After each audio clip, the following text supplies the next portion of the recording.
이런 것처럼 예수님 태어나시고 40일 정도 되었을 때 있었던 사건입니다.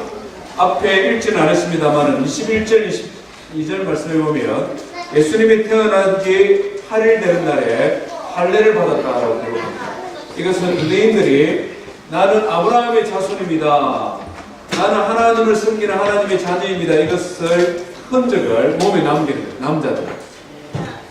그리고 모든 정결케 하는 이런 정결하게 하는 절기를 지켰다 이렇게 표현하고 있는데요. 이것은 여인이 아기를 낳으면 몸에서 피가 나지 않습니까?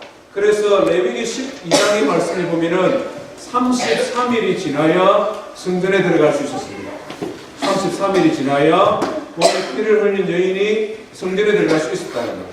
그러니까 예수님께서 지금 40일쯤 되는 날 성전에 있었다. 이것이 우리에게 주는 여러 가지 의미가 있는데요. 첫 번째 중요한 것이 뭐냐면 예수님의 부모님입니다. 마리아와 요셉. 마리아와 요셉은 참 대단한 사람인 것 같아요. 우리가 앞에서 쭉 성경을 살펴보았습니다만은 마리아와 요셉은 왕의 명령을 따라 갈릴리라는 지역에 살다가 베들레헴까지 호적을 하러 갔습니다. 그 길이 지금 그냥 직선 길로 하면은 160km 정도 되는데 길을 이렇게 둘러서 가면 230km 정도가 되는 길입니다. 지금은 230km 하면은 한 3시간 안 걸려서 차 타고 가면 되지만 지금부터 2000년 전에 230km 걸어가려고 하면 한 8일 정도 걸리는 예루살렘 갔다가 아기를 낳고 며칠을 쉬었는지는 모르겠습니다만은 다시 갈릴리로 돌아갔다가 갈릴리에서 약 40일 가까이 되는 시간 동안 정결케 되도록 기다렸다가 다시 예루살렘으로 아기를 지금 데리고 와 있습니다. 왜 예수님의 부모님이 예수님을 데리고 성전까지 왔습니까? 뭐하러 왔을까요? 할례 다 받았는데 40일 정도 된 갓난 아기를 데리고 왜 성전까지 왔을까요? 한 가지 이유밖에 없습니다. 같이 합시다. 하나님께 예배하려고. 하나님께 예배하려고. 첫 아들을 낳았는데 성령으로 감동된 아들이라 부부간의 관계를 통해서 태어난 아들은 아니지만 하나님의 뜻이 있는 아들이라는 것을 이 부모가 알고 유대인의 절기를 율법을 따라서 모든 정결케 하는 날이 끝나자마자 하나님 앞에 우리 아들을 성전에 들어가서 예배드려야 희망을 가지고 거기까지 갔다는 거예요. 230km를 갔다가 다시 돌아갔다가 다시 갈릴리에서 예루살렘까지 한 130km 정도 되는 그 길을 가서 오직 일편단심 한 가지만 하나님 앞에 예배해요. 그래서 성경은 이 요셉과 마리아에 대하여 그는 의로운 사람이다 이렇게 소개를 하고 있지 않습니까? 오늘 우리가 이 자리에 뭐하러 왔죠? 뭐하러 왔습니까? 예배하는 거 맞습니까? 아니 휴가 됐는데 지금 놀러 안 가시고 왜 교회에 남아서 여기까지 오십니까? 오늘 같은 놀러 가셔야 되는데 요셉과 마리아만 어렵고 경건한 사람이 아니라 우리 역시 하나님 앞에 예배하는 일에 우리의 삶을 드리는, 그래서 정말 하나님으로부터 의롭고 경건한 사람이라 인정받는 저와 성도 되기를 주의 이름으로 축원드립니다. 하나님께서는 그런 사람을 이렇게 살피시다가 세상 구원을 위한 나의 독생자 아들을 보내야 되는데 누구에게 보낼까 다 살피시다가 하나님 앞에 예배하는 요셉과 마리아를 콕 집어서 거기에 아들을 보내십니다. 그것이 그의 삶을 통해 우리가 확인할 수 있다. 그렇게 해서 성전에 갔는데 성전에 가서 두 사람을 만나게 됩니다. 두 사람을 만나는데 시므온과 안나라는 할머니입니다. 시므온도 보니까 연세가 많은 어르신이고 안나는 최소한 84살 이상 된 84 이상 된 할머니입니다. 예루살렘에 사람들이 많이 있었는데 거기에는 제사장도 있었고 바리새인도 서기관도 있었고 공부를 많이 한 철학자도 있었고 사람들이 무수히 많았는데 예수님에 대하여 관심을 가지지 않았습니다. 예수님과 길이 싹 지나면서 마주친 사람들도 몰랐습니다. 그럴 수밖에 없는 게 40일밖에 안 됐단 말입니다. 그런데 놀라운 것은 이 시므온과 이 안나는 40일밖에 안 되는 예수님을 보고는 그가 하나님이 보내신 구원자라는 것을 알았다는 것입니다.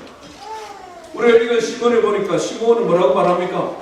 주제시여, 하늘에 계신 하나님이시여, 이제 내가 죽어도 소원이 없습니다. 우리 지금 표현하면 그래요. 내가 이제 죽어도 소원이 없습니다. 왜? 하나님께서 약속하신 구원자, 온 세상의 구원자를 지금 내가 이 눈으로 봤으니까 이제 나의 인생의 삶이 무의미한 인생이 아니었습니다. 하나님께서 보여주기를 그렇게 원하셨던 구원자를 내가 보았으니 하나님 이제 나의 심령을 거두어 가십시오. 이 어린아이는 비록 어린아이 모습으로 왔지만 우리의 구원자시요, 우리 유대인뿐만 아니라 온 세상 사람들의 구원자입니다. 시몬이 손을 많아요. 찬양합니다. 안나 할머니도 뒤지지 않습니다. 안나 할머니도 뒤지지 않고 뭐라고 말합니까? 그 주변에 있는 사람들에게 다 그에 대하여 말하더라. 그 주변에 있는 사람들에게, 사람들 보세요, 이 아기가 바로 구원자입니다. 이 아기가 바로 우리가 그렇게 기다리던 메시아입니다. 사람들 이리 와서 좀 보세요. 제가 거기 있지는 않았지만 충분히 상상할 수 있습니다. 여기 기록되어져 있는 누가의 표현이 그렇다는 것입니다. 기다리는 사람들, 예수 그리스도의 탄생을 기다렸던 시몬과 안나, 저는 이들을 바라보면서 제 마음에 한 가지 소원이 있습니다. 그것은 무엇입니까? 하나님께서 우리에게 주셨던 두 번째 약속, 아직 이루어지지 아니한 약속, 아직 성취되지 아니한 약속, 예수 그리스도의 재림을 앞두고 우리가 살아가지 않습니까? 온 세상 사람들이 재림에 대하여 잊어버리고 살아가거나, 온 세상 사람들이 재림을 믿지 아니하거나, 온 세상 사람들이 재림이 언제 이루어질지 관심을 가지지 아니하는 이런 시대에 저와 널푸른 장로교회를 섬기는 우리 성도들은 예수 그리스도의 재림을 사모하고 기다리고 예수 그리스도가 오실 그때를 시므온과 안나처럼 소망하는 그런 성도가 되기를 주의 이름으로 축복합니다. 물론 예수님이 초림할 때와 재림하실 때의 모양은 완전히 다른 이야기입니다. 그때는 사람들이 시므온과 안나처럼 소수의 사람들만 예수님을 알아보았고 소수의 사람들만 기뻐하고 즐거워했습니다. 그러나 마지막 재림의 때는 완전히 다릅니다. 성경 말씀 보니까 하나님께서, 예수 그리스도께서 천사들의 나팔 소리와 함께 하늘로부터 내려오실 터인데, 그때는 이 세상의 모든 사람들이 예수 그리스도를 볼 터이요, 예수님을 칼로 창으로 찌른 자도 볼 것이다. 성경에 기록하고 있습니다. 살은 자나 죽은 자나 모든 사람이 예수 그리스도의 재림을 볼 수 있도록 영광스러운 모습으로 주님은 재림하실 것입니다. 그런데 무슨 차이가 있느냐면, 예수님의 초림을, 예수님을 알지 못했던 사람들은 기회가 있었다는 것입니다. 왜?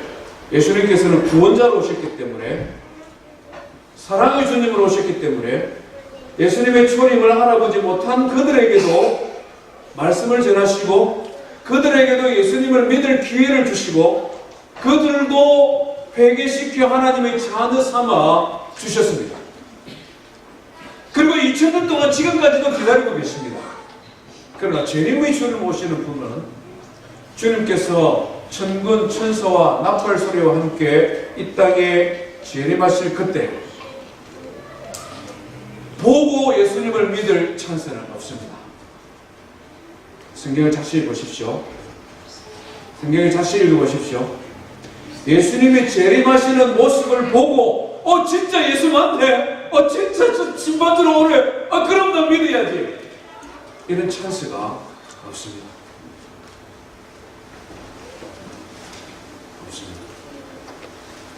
보고 믿을 수 있는 찬스가 하는 것입니다. 주님은 오랫동안 기다리시지만 말씀의 사역자들을 통하여 하나님이 세우신 교회를 통하여 믿는 자들을 불러 모으시고 기다리시지만 하나님이 작정하신 그날 그 때가 되어 주님이 재림이 주로 임하실 때에는 오직 심판밖에 안 되는 것입니다. 그렇기 때문에 심판의 주님을 준비하는 것, 미리 준비하고 미리 알고 미리 그분을 고백하는 그것밖에 우리에게 주어진 기회가 없다. 그래서 오늘 저는 이 말씀을 통하여 초림의 주님을 바라보고 알았던 시므온과 안나를 통하여 우리가 어떻게 주의 재림을 미리 준비할 수 있는 사람이 될 수 있을까? 몇 가지 교훈을 함께 다루기를 원합니다. 첫 번째는요, 우리 같이 합시다. 의롭고 예루살렘에 시므온이라는 자가 있으니 그는 의롭고 경건하여 여호와의 위로를 기다리더라, 이렇게 표현하고 있습니다. 시므온이라는 사람을 소개할 만한 다른 건 아무것도 없습니다. 그 사람이 제사장인 줄 아닌지도 모르겠고요, 그 사람이 바리새인인지, 그 사람의 조상이 얼마나 뛰어난지, 그 사람이 얼마나 부자인지, 그 사람이 어떤 인생을 살았는지 알 수 있는 힌트는 전혀 없습니다. 짐작하건대 시므온은 배경도 없고, 시므온은 재산도 별로 없고, 시므온은 그 자식들이 뭐 잘되고 이런 것도 아닌 것 같습니다. 유대인들은 정말 족보를 좋아하거든요.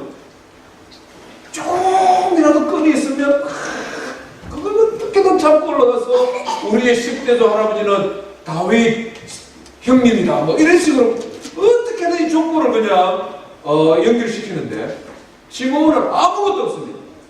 예루살렘에 시므온이라는 나이 많은 영감님이 계셨는데 아무것도 없어요. 그런데 그의 삶의 특징은 뭐냐면 의롭고 경건하다. 의롭다 하는 말은 사람과 사람 사이의 관계를 의미합니다. 사람과 사람 사이에 정의롭게 살았다는 것입니다. 경건은 하나님과 사람과의 관계를 설명합니다. 하나님 앞에 경건한 삶을 살아 하나님을 사랑하면서 하나님을 두려워하는, 사람과 사람 사이에 의롭게 살고 하나님을 경외하는 것, 이것은 하나님께서 우리에게 요구하는 성도의 삶 그 자체, 그렇지 않습니까? 하나님께서 우리에게 많은 율법의 말씀을 주셨습니다마는 그 율법의 말씀을 한 줄로 탁 요약을 예수님께서 해주셨습니다. 무엇입니까? 무엇이 제일 중요합니까? 어떤 사람이 물으니까 너는 하나님을 사랑하고 내 이웃을 내 몸과 같이 사랑하는 것이 율법과 선지자의 대강령이니라. 한 줄로 하나님 사랑, 위로 하나님 사랑, 수평으로 이웃 사랑하는 것. 말하자면은 시므온은 하나님 사랑과 이웃 사랑을 가지고 하나님의 말씀, 율법의 말씀을 지켜 행하는 사람이었다는 것입니다. 성도 여러분, 우리가 세상에 우리 자신을 소개할 수 있는 것들이 많이 있는데요, 내려놓고 정리하고 한 가지 딱 그냥 내 명함판에 새기면 뭘 새기고 싶습니까? 의롭고 경건한 책임질. 저 어린들 푸르장로교를 생기는 성도 여러분, 의롭고 경건한 삶을 살아가기를 주의 이름으로 축복합니다. 두 번째는요, 시므온과 안나는 따라합시다. 성령 충만한 사람이었습니다. 성령 충만한 사람이었습니다. 오늘 우리가 읽은 25절부터 시므온을 소개하는 그 짧은 사이에 성령을 5번이나 성령에 대해서 설명을 하고 있는 것을 보게 됩니다. 그는 성령이 그와 함께 하시고, 성령 하나님께서 그를 지시하시고, 성령 하나님께서 그에게 감동을 주셨다. 3번씩 시므온에 대하여 강조하고 있는 것을 보게 됩니다. 모든 사람들이, 우리 믿는 자들의 마음속에는 성령 하나님이 계심을 믿습니다. 예수 믿을 때 우리 다 성령님 우리 안에 들어오시잖아요. 모든 사람이 다 성령이 가지고 있는데 시몬은 성령의 지도를 받아 성령의 감동하심으로 성령이 동행하시다 이렇게 말하지 않을 거라는 거죠. 시몬과 함께 하신 성령님은 그냥 예수 믿는 유대인들 중에 뭔가 구별되는 다른 특별한 점이 그에게 있었다는 것이죠. 이것을 우리는 성령 충만이라고 이야기합니다.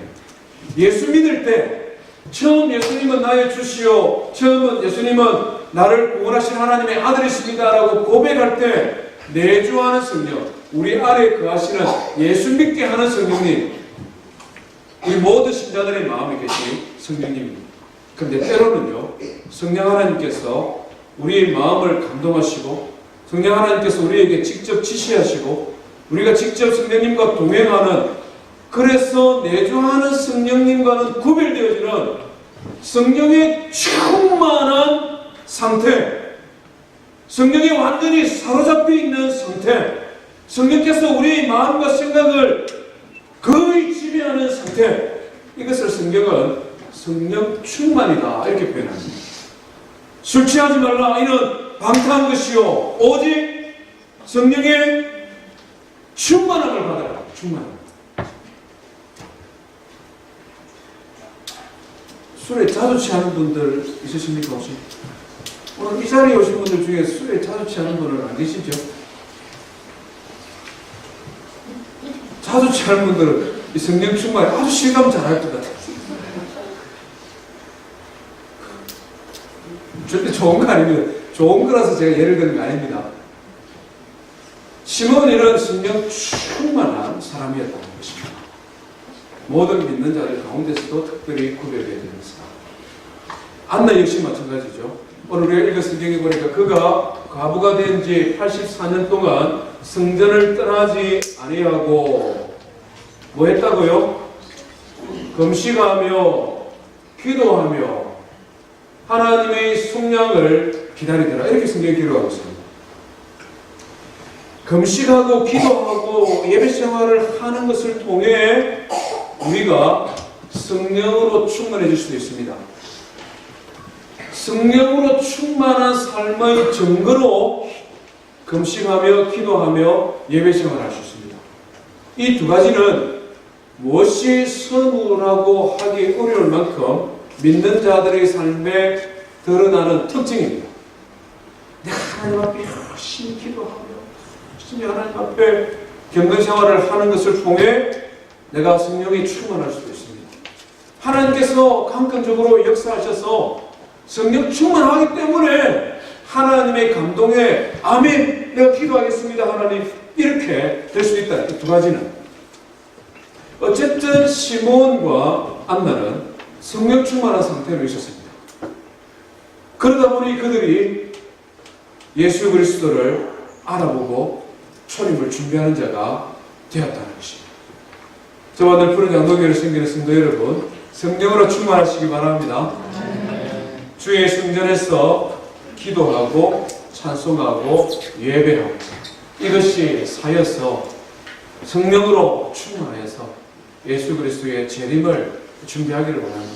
마지막으로는요, 같이 합시다. 하나님의 구원을 사모한 사람들. 예, 오늘 이거 보니까 시몬도 뭐라고 말했습니까? 저는 의롭고 경건한 자라 여호와 하나님의 위로를 기다리는 자들아 이렇게 표현하고 있습니다. 안나는 뭐라고 말합니까? 여호와 하나님, 이스라엘의 하나님의 속량을 기다린다. 하나님의 위로나 하나님의 속량이나 똑같은 의미입니다. 그것은 뭐냐면 하나님의 구원을 기다렸다는 것입니다. 하나님의 구원, 하나님께서 보내신 메시아를 기다리고 있었다는 것입니다. 아니 이스라엘 백성들이 하나님 보내신 구원자를 기다리는 것은 당연한 거 아닙니까? 우리가 이렇게 생각할 수 있습니다. 그런데 사실 그렇지 않았다는 거죠. 나라가 망하고 500년이나 지났으면 모든 사람이 하나님 앞에 매달려서 제발 우리 좀 구원해달라고 그렇게 해야 될 것 같은데 실제 뚜껑을 딱 열어보니까 사람들의 마음은 하나님의 구원에 대한 소망이 식어져 버렸어요. 왜 그렇습니까? 많은 사람들이 정치적인 해방 구세주를 기다렸는데 그때 당시에 로마 아우구스투스 이 옥타비아누스라는 로마의 전승기를 구가했던 가장 뛰어난 황제가 탁 버티고 있지 않습니까? 이스라엘에는 헤롯 대왕이 탁 버티고 있지 않습니까? 믿는 자들이 생각해 보니까 아무리 뛰어난 왕이 지금 이스라엘 역사 속에서 가장 뛰어난 왕이 온다 하더라도 저 아구스투스만큼은 못할 것 같고 헤롯 대왕보다도 못할 것 같습니다. 구원에 대한 소망이 끌어오다가 아우구스투스 생각하고 헤롯 대왕 생각하고 희망 없다. 또 많은 사람들은 자기 필요를 따라 구원자를 찾았습니다. 지난주에 말씀드린 것처럼 병 고치고 싶은 사람, 부자 되고 싶은 사람, 가족 간의 문제 해결하고 싶은 사람, 자기의 필요를 따른 구원자를 기다리고 있었습니다. 많은 사람들이 정말 힘들고 어려워서 지금이야말로 구원자를 기다리고 하나님의 도우심을 간구해야 되는데 그때에 하나님 앞에 매달려야 되는 것이 정상인데 오히려 그럴 때에 소망을 잃어요. 오히려 그럴 때에 희망이 식어져요. 이스라엘 백성들이 그랬다는 것입니다. 그렇게 해서 드러나는 증거가 무엇입니까? 하나님의 성전은 번듯하고 아름답게 짓고 있는데 제사장 무리들은 성전 마당을 장터로 바꿔버리고 그것에서 장사하고 돈을 벌고 하나님의 성전을 헤롯이 멋지게 짓고 있는데 그 성전은 썩어 빠졌어요. 그래서 경건하게 기도하고 싶은 사람은 오히려 성전으로 가기보다는 유대 광야로 가서 그 광야에서 그냥 하나님 앞에 기도합니다. 무슨 말입니까? 하나님이 소망으로 불타야 되는 시대에 오히려 소망이 식어져 버린 그런 유대의 현실이라는 거죠. 오늘 이 시대가 그렇다고 생각합니다. 주님의 재림에 대하여 우리의 생각들이 그렇다는 것입니다. 예수 그리스도의 재림이 오랫동안 이루어지지 아니하니 믿는 자들의 마음속에 정말 재림이 있는가? 이만하면 세상 살만한데 천국이 이거보다 더 좋을까? 아니면 아예 그런 생각 자체를 안 하고 그냥 세상 사람들이 살아가는 대로 살아가는 그런 사람들이 많을 수 있다는 것입니다. 당시에 이스라엘 백성들이 구원을 기다리는 사람이 적었던 것처럼 오늘 이 시대에 주의 재림을 기다리는 사람이 많지 않습니다. 그래서 누가복음에 예수님께서 뭐라고 말씀합니까? 한 과부의 예화를 드시면서 장차 인자가 다시 올 때에 세상에서 믿음을 볼 자가 있겠느냐.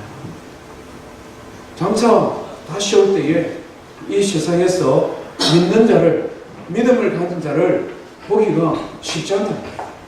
그때 그 믿음은 어떤 믿음입니까? 구원자에 대한 믿음입니다. 장차 주님 오실 때에 세상에서 믿음을 가진 자들을 보기가 쉽지 않다는 것입니다.